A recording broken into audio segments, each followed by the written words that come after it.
Hey, it's me. Hugh Taylor is a hotelier. Along with his wife, he owns the Outermost Inn on Martha's Vineyard in Massachusetts. He's also a singer and recording artist. He released an album entitled It's Up to You, and he has a background performing in bands. Some of them were called The Sands of Time and the Bedpost Reunion. So, Mr. Hugh Taylor, how are you, sir? Well, greetings, Paul. I'm fine, and thanks for having me on. It's a great pleasure. So, tell us, where were you born? Well, I was actually born in Duke Hospital in Durham, North Carolina, but basically, my family was in residence at Chapel Hill in those days, and I consider myself a Chapel Hillian. So, basically, born and raised in Chapel Hill. So, tell us some of your Chapel Hill memories. What was the mood? What was it like? Well, that's an interesting question. You know, growing up in a college town, particularly sort of a southern college town, and of course UNC is sort of it's the oldest public university in the country, and it sort of has a sort of a Ivy League sort of feel to it. It did in those days, with big brick and ivy, architecture and things, and quadrangles with brick, sidewalks and that kind of thing. But growing up there as a kid, you have sort of a twisted sense of what the world is really like. All of those, as a sixth grader or a ninth grader or whatever it might be, you think that all these 18 to 22-year-olds that are college students there are the grown-ups.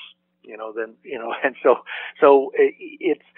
And growing up in a college town like that, you sort of emulate those people, and you think that's what grown-ups are like, and so you spend a lot of your time sort of wishing you were a college kid, which in a lot of instances is just a lot of shenanigans and what I now know to be kind of sort of not particularly grown-up behavior. And tell us a little bit about your parents. Well, my mom and dad met in when my father was a North Carolinian. He's passed now, but as my mother more recently. But he's a North Carolinian, but a driven man who who academically sort of measured himself by his academics as a youngster, and it took him through UNC, and then on to Harvard Medical School, where he was, full of accolades as an accomplished student. And then he did his internship and residency at Mass General, at which point he met my mother, who was a Massachusetts born and raised, the daughter of a fisherman and a boat builder at the mouth of the Merrimack River in Newburyport, Mass. But it was my father's intention to go back to Chapel Hill and practice and sort of spread his medical skill to the populace there. And so, although all of my older siblings were born when they were living in Boston as my father was finishing up his residency, they moved to North Carolina in 1952 when my mother was pregnant with me, and I'm the last of those five siblings, and the youngest of those five siblings, and so it was sort of a combination of this extremely sort of credentialed and popular Southern man, and tall and dynamic, and his real forward-thinking bride from New England. She sort of thought the South was the cultural desert of the world, and Chapel Hill being really sort of a mecca for a very diverse group of academics and students, for that matter, was really a pretty good match for her. For someone that otherwise might not have wanted to live in the South, I guess. And my father was just this kind of guy, tall, handsome man who, accomplished, and a very, Southern accent, very, really good bedside manner. He would have been a really good politician, in fact, because he was such a people's man. They called him Dr. Taylor everywhere he went, whether he was in the ice cream shop, the hardware store, or walking, in the halls of hospital at UNC. So they were a dynamic couple, and they brought these 5 kids up down there with my mother's sort of progressive tastes, and we were a pretty robust and active little band, that and I guess to a certain extent we wanted to be as attractive as our parents were, and so we all strive for that attention from them and the comparable attention from others, I suppose. What would you say is the most valuable thing you learned from your parents? Boy, that's a goodie. And again, I would say, their character is probably the most, and character to me is sort of, that doesn't mean you're Billy Graham particularly, and, just all good, but, character is built with your good parts and your bad parts, but the ability to be able to reconcile them, face them, and deal with things in a real level, So I think more than anything, it was just their character that rubbed off. Nobody makes a whole life of great decisions. People make bad decisions here and there, but how you handle those and stuff. I think those the way I looked at my parents and the way I watched everyone else look at them is probably what sort of rubbed off on me. I hope it did anyway, at least in the better senses of it. And to be and to learn that you don't bullcrap anybody, and particularly not yourself. If you've got shortcomings, you need to address them, and not sort of be as frank and as honest with yourself and everyone else as you possibly can. And I think I learned a lot of that from them. What about the music that you grew up with? What were you listening to? Well, they had in those days they call it a Victrola, but they had a record player and a pretty good stereo system, and there was a fairly large collection of music that my folks, appreciated and listened to, and I guess that was a lot of show tunes, a lot of Broadway stuff, a lot of show tunes, and then a lot of classical music as well. They like comedy records from Stiller and Maris, and those funny old spoofs that were done by comedians about the Kennedys and their funny accents as they were in the White House. I think there was a recording called "The First Family" that always brought us together in chuckles. Also, some audio book reading, I think, that was early on popular with us, although our folks read to us too out of their own books, particularly our mother did. But I would say the show tunes and the jazz and the classical in the music department was really sort of what we listened to from them. They also were anxious to follow the new trends that came along in the early 60s and late 50s in jazz that was sort of popularized in Mose Allison's work and Dave Brubeck's sort of breakout popular jazz that he was doing, and also folk music. My folks liked listening to folk because my father really had a lot of sort of bluegrass in his upbringing in North Carolina and spiritual stuff as well. Not that he was a particular frequenter of organized religion or anything, but all of that stuff is sort of intrinsic in North Carolina life, particularly back in the 30s and 40s when he was coming up in the foothills of the Blue Ridge Mountains. But so they had a lot of that sort of folk kind of stuff in the house too. Black blues, black Muddy Waters, all those sort of traditional black things for those obscure recordings. So there was a lot of that around our house. I didn't mention this at the beginning of the interview, but your siblings and the names of all your siblings, Alex Taylor, Kate Taylor, Livingston Taylor, James Taylor, all of them, including you, Hugh Taylor, you've all recorded something, which is, I think, unique if you go around and talk to families, What do you think it is that has caused music to be such a part of all of you and all of your siblings? It does sort of sound Jackson family or Osmond-esque, I guess, to a certain degree, or Ames brothers, maybe. But Yeah. I think if you were to add, I think probably genetically the biggest sort of implicator in this would be the fact that we were all pretty much born singers.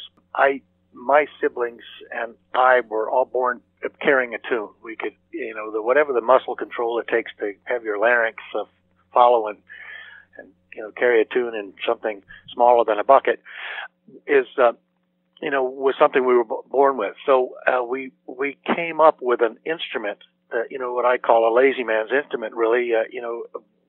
We had it all the time. And so therein lies what I consider to be a major component in trying to explain why we all, gravitated to music. But also, I think our folks, love for it. My father was probably more of a singer than my mother was. Actually a trained singer, and had she not married my father, probably would have gone on in a music career of some variety. But my father was just as capable, or maybe better, at carrying a tune, and we heard them singing, joyously around the house all our lives. I remember being embarrassed riding in the grocery cart with my mom and hearing her singing aloud in the aisles of the grocery store, and thought that was, appalling that your mother would do that. And but in fact, it was perfectly fine. But I remember her doing that anyway. And I came up actually with the same sort of music in my head pretty much all the time. But I solved that problem of outwardly singing in public by whistling, and I do a lot of that, and I have really all my life, much to the annoyance of the people that work with me. But at any rate, I think it's our ability to carry a tune that really did it, and then we all fostered this grand appreciation for R&B and folk and up and coming music that was really fostered by our oldest brother Alex, who had a really good sense of records and was always excited as a young teenager about Inez Fox and oh gosh, it's hard. The Coasters, the Tams, all of that sort of frat house music that was coming out, and a lot, and stuff that was a lot more obscure than that too. But so between the exposure we got from Alex and the fact that we could all pretty much front ourselves or even small combos, I guess that explains a lot of it. Well, tell us about some of the early public performances that you did. Oh gosh, we all wanted to be, frat house college kids in those days. I think the first little combo I was in, and I never was a player. I've since learned a few of what Livingston calls the money chords or the Buffett chords. Just the 1-4-5 progressions that pretty much make up rock and roll of the 50s and 60s. But so I can do some of that now. But in those days, I was just a singer, and my friends were guitar players. They couldn't sing, so they take up an instrument. And I remember, I think I was in 6th grade when we started playing at little parties around the friends were having, or else in the basements of the the churches and the youth group dances that they would hold and stuff. And in those days, where you'd have a Sears bought out of the catalog, a Sears guitar, or Silvertone as they were called, and the amplifier was in the case. There was a speaker in the case and a small amp, and you plug it in and run a microphone through that, and maybe a kid with a snare drum and a top hat. And then, as we got a little older, we played more stuff. And in fact, in junior high school, I played a lot of weeknights at fraternity houses. I remember as a kid there telling my folks that I was going to go rehearse over at so-and-so's house, and when in fact what we were really doing was going and playing in the backyards of fraternities, in the basements of fraternities for their little, I guess they figured they get bored with their jukebox, so they hire some local kids to come in and play live, and they'd slow dance with their sorority cohorts or fast dance with them. Always, too much drinking and all that sort of stuff. But it was sort of the world that we thought was the adult life. And I remember as a kid singing in front of some of those, and these overindulged sorority sisters would come and hug me teary-eyed and say, "Oh, you remind me of home and my little brother," and stuff. So I mean, as a youngster, we were doing this stuff, quite a lot. And man, we came up through school, kind of filling a lot of our week nights even doing that stuff. I shouldn't say a lot, but there was a period of 3 or 4 years there where we did quite a bit of that stuff. As I mentioned at the beginning of the interview, you recorded this album, It's Up to You, but I'm hoping you can tell us, what was your first experience recording? Not just as a solo artist, just period, your first recording experience.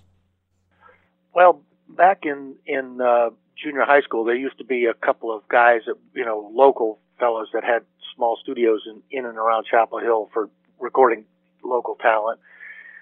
And so we did a couple of recordings with them. Never went anywhere. I think I've probably still got those reel-to-reel tapes around here somewhere. But that was with one of the bands I was in, and in high school and junior high.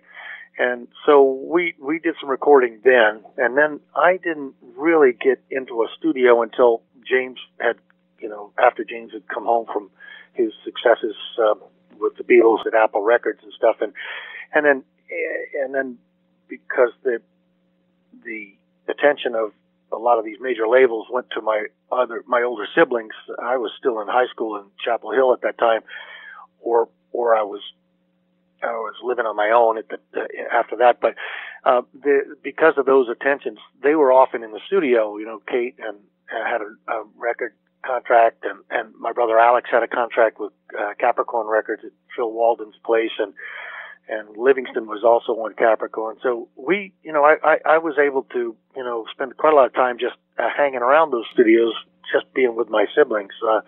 James and I took a couple of trips down to Capricorn. They were trying to entice him into signing with them, and so he and I drove down from Chapel Hill down to Macon, Georgia when Capricorn was there, and we met. We hung around. Otis Redding was there, and Boz Scaggs was there, and I was 15 years old or 14 years old at that time, but I was fairly accustomed. I wasn't sort of glassy-eyed and slack-jawed over standing behind a 32 track tape machine and mixing board. I mean, it was all pretty much stuff that I felt pretty comfortable with and in, and occasionally they'd have me come in and sing some backup on, just walk into the sound stage and do some work, and so that was sort of my first, experience with that stuff. And then, as I got a little older, and people would ask me to come in and sing some backup, mostly just because they were friends of mine or they liked me, not that I was going to be able to really make any real giant musical contribution, but I got along with a lot of people, and I would do as I was told. So some of my there's a number of records out there by my siblings and others that have got me in there as background singing. Well, one of the albums that has you singing some background vocals on, Jimmy Buffett has said many times that it was his most memorable recording experience, and he's even talked about possibly writing a book about the album Volcano. Yeah, that was. I consider that to be a really a highlight in I don't have a musical career really, but a highlight in my life was to do that record with Jimmy. Jim is just such an unbelievably generous fellow, and his concepts are good. You kind of often you get the feeling in those days that, gosh, when you're hanging around with Jimmy, you don't know whether whatever you were doing that day might end up in a song next week or next month or next year. And in fact, to a certain extent, that's where his popularity is, because he made these really memorable things come about and was able to sort of, transpose them into music and or at least attitude, and in his music. So when we went down there to Montserrat to do that, it was before the volcano had pretty much destroyed that island. We went there, and Jimmy was very generous with his production money and allowed, flew us in there. I mean, I've never been moneyed enough to be able to do that kind of traveling and stuff that Jimmy was offering us. And so James and my oldest brother Alex and I, the three of us went down there, and Jimmy named us the embarrassing stains. Alex was the big stain. I was a little stain, and James was the main stain. And we did quite a lot of session work there over the period of the vocals. And James, of course, was, as a player he is, and the real sort of phrasing genius he is, he put quite a lot of guitar work in on that record as well. But it was a great time, and we partied a lot, and we had a good time down there. I started a great relationship with Greg Taylor at the time, and which carried on for a few years after that and stuff. So that was a great and extraordinary album for us to work on. When I started to bring up and mention the album Volcano, you laughed, which is when a lot of people that have played on that album or produced that album, when I've asked them about it, the first thing they do is laugh. I guess that's understandable. Well, it was Jimmy's nature to sort of make these things fun, because that was sort of the quality of the music. Was it's a brilliant way, really, to go through your working life, to be able to make sure that you and everybody else is happy. It makes the product better. It makes it more acceptable to the customer who's going to buy it. I mean, we're the same way here with our little hotel. It's family, and everyone here is happy to work with each other, and it shows, and that shows itself in success with the guests that come into the building. So, Jimmy's philosophy has always been really pretty good about that, and that coupled with his generosity to make that happen, and so we're all having a good time, and so the foolishness involved with that, it's associated with that sometimes, does, when you reminisce or think back on it, it makes you laugh.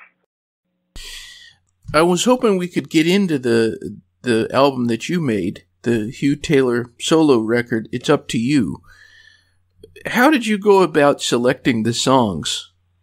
Well, that's an interesting little scenario too, really. Alex had been doing some work at Kingsnake Records. Bob Greenlee had this marvelous little recording studio in Sanford, Florida, down in Central Florida, and he was a bass player himself, and had played, in the beach music scene in Daytona Beach, east of there, as a high school student, and with lots of really great players, many of whom would frequent Kingsnake in those years after. The Allman Brothers, and were good friends of Bob's. And anyway, so Alex migrated to them, to Bob Greenlee's place, because he was a great balladeer, but also a great blues singer, and he loved blues, actually. So, and Bob's his affection for blues too made those guys a natural fit. And so James and I myself went down a number of times and sang some background with Alex on some of his records there. He did 2 or 3 of them with them.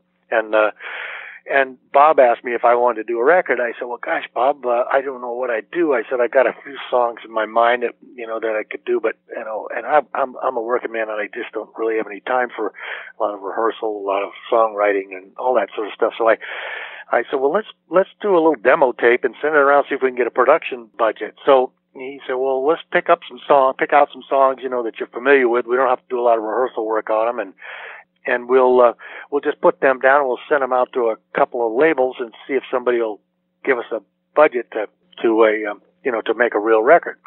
So I came down there. I sent him a few songs, that were on there, and so we did them, and with some great players that that frequented Bob's place, Kingsnake Records. There, just a lot of great players on that record, and not only did we just do some cover songs that were songs that I remembered from my teenage years, but also we sort of spontaneously wrote a number of songs, or picked up songs that some players around the studio were anxious to get on, on tape themselves, that they'd been batting around and thinking up. And so we sort of batted those songs around and juiced them up to a little bit of a production level, and we threw them on there too. And so we had this tape full of music, and it was kind of garage band sounding stuff, and there was a certain attractiveness to that part of it, to that sort of spontaneity to it. It was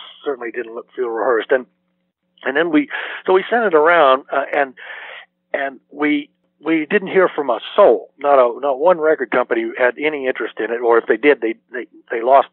We got lost in the mail somehow. But except for a subsidiary of Sony Records in Japan called Pony Canyon, and that they had done some work and released some of Livingston's material in Japan, and they wanted it, so they bought it as the record. They didn't take it as a demo. They bought it as the album. They said, just clean this up a little bit and we'll put it out. So they paid us for it, and we split the money pretty much generously across all the players. It was a dynamic sort of split up of the money, and we took the record out to a mixing studio out in San Francisco in China Basin, and mixed it out, and then sent it off to them, and they released it, and it never went anywhere, never did anything. So, but in the contract with them, I had the right to, if it never released in America, I had the right to have the record back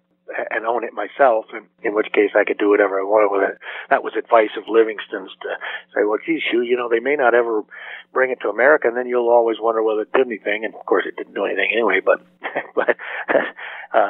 we did get the record back, which is why I was able to send you a copy of it. I'm hoping you can tell us a little bit about this inn, and all the people can check out outermostinn.com. Some beautiful pictures there. But just tell us a little bit about the experience of having this inn and restaurant. Yeah, well, Paul, it's very similar to it is entertaining. It's what you're doing. You're in the entertainment business, because very similar to what we do with an audience. There's some theater in it, mostly in the restaurant side of it, but mostly, and I sort of equate it.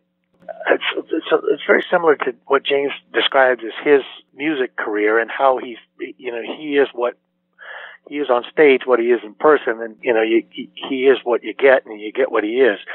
In that, there's no so our place here, really, it's the quality of life that we have here, and we know it's really good, and we feel very, very fortunate to live on this beautiful land, and in this beautiful part of the world. And so it's easy to just, all you got to do is just expand it a little bit and allow other people to share it with you, and bingo, it works. It resonates with people, and it's not that much work, because it's the life you really are very, very glad to be living anyway. So and then you spread that out with the employees, and the whole thing is really pretty easy to do. And we going into this thing 30 years ago, we thought, well, geez, the industry, in these small inns and stuff, you get about 7 years out of the proprietors, and then they say to hell with this and give it up. But the fact is, we've been able to just keep it going and make a living at it, and maintain the building to a certain extent anyway. And so it's worked out pretty good. I was a carpenter when I left high school in North Carolina. I was 15 and a half when I left home, and I came to the Vineyard and started banging nails. I had a real drive to build my own home, my own house in those days, and so I learned how to do that. And I spent 25 years of my early life, as a carpenter and a house builder and a contractor, and I did everything from wiring to plumbing to to shingling to windows, just everything in that industry as you need to do in a small little community like this. And so I was able to build this building, and I don't know if we could have had the successes, having had to pay somebody to fix this and fix that, and put on this addition and that porch and that patio, but but because I've got the skill set for that, we were able to really do that, and here we are, and we love it, actually. So if someone is to find themselves at the Outermost Inn, and they happen to have been fortunate enough to eat something in the restaurant, what's something that you all make that's just hard to beat? Wow, that's a good one. Well, Jeannie and I do the breakfast thing. My wife Jeannie and I do breakfast, and we do that 7 days a week for the 6 months that we're open. And we get up at 5 o'clock in the morning and start the prep for that. And we sort of have a menu that we go over. It's sort of tried and true stuff that people seem to enjoy coming back year after year. They look forward to that same aging menu, but and then the restaurant itself, that's actually really top-notch fine dining. It's and the bar is high, in these modern times, particularly in these resort communities, because there's the kids that come out of these culinary schools, and there are lots of them every year graduating. They just have such innovative thought processes and energy to get this stuff out and do a good job at it.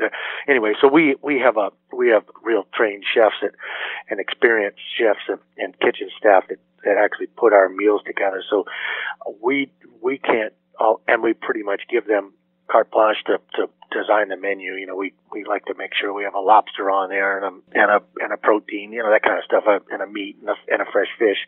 So, but basically, the actual composition of the menu is pretty much done by the chefs here, and they traffic through quite a bit. We're really lucky. We've got a great chef in here now who's got about 9 years of experience in St. Thomas and St. John and New Orleans and Boston and here on the Vineyard, and he's been with us about 3 years, and it just is. He's got civility is the rule of order here in our establishment, and that's a big priority is civility in all the workplace, and he trumpets that and is really good at that too. But his menus are, and I would say the standout things really, aside from the mind-boggling stuff he does with food is the freshness of the seafood that's here. That's really, the water is all around us here, and it's green and rich with all sorts of nutrients, and as a result, all sorts of great fish. So if I had to say anything, I'd say fish. What would you say, given the perspectives that you've had in life and the experiences that you've had, what is the best thing about being Hugh Taylor? Well, I'm probably, one of the luckiest people on earth. My old wife, who's with me still, but God knows why, she moved in with me when I was 16 years old, and we've been best friends ever since. And that's a really good part of being me. And the successes of our children. We have 2 grown kids, and they have they have children. So, we can't take them a lot of credit for those kids' successes, but they are great people. They really are, and so are their children, our grandchildren. So, I would say grandparenting is a great part of it. But I'm just a lucky person to have been able to see the things that I enjoy doing and turn them into a livelihood.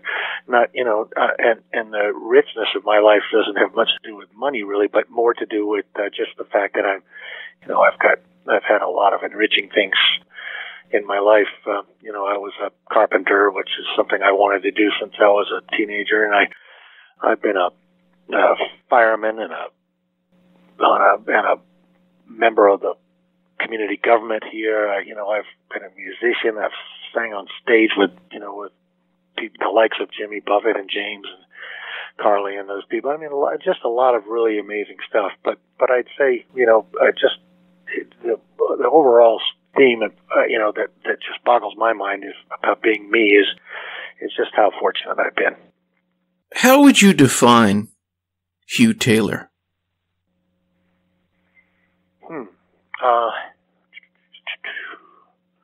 Well, it's hard to do without thinking of your parents to a certain extent. I see a lot of my mother and father in me, some of the good and some of the bad, but I guess I'd say I'm a jack of a lot of trades, but master of none. Some of me thinks that he knows a lot more than he really does, but I try personally all the time to try to curb those thoughts, because in fact there are people out there, in all the things I know about, there's people out there who know a hell of a lot more than I do. So, and I would love to be able to, engage them and speak with them about all these things that I do and I have done. I'm a sailor and a boat captain as well. I've done that all my life, and I've been a, merchant marine captain for about 40 years now, but and the sea teaches you something new every time you go out on it. Every boat ride is going to slap you around a little bit, or else you haven't really even gone. But all these things that I've done, I realize actually that I've just sort of broken the tip of the iceberg, and that there's such a wealth of information and knowledge out there that makes you humble. That's all. But yeah. I always like to close my interviews just by making it completely open-ended, just to give the guest the microphone, let them take the stage. What would you like to say to our audience? Goodness. Love yourself and don't bullshit yourself.